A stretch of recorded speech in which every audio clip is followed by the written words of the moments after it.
simpleng almusal ng aking trabahadora ito. Yan.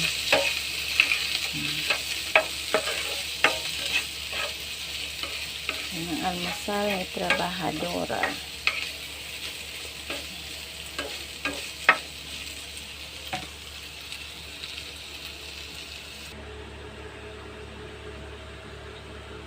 Yan, okay na ba yan na almusal ng aking trabahadora?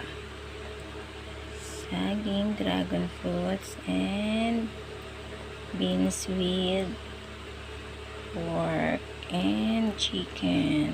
Yan. With matching lemon. Yan. With matching lemon juice. Yun lang. Simpleng almusal ni trabahadora.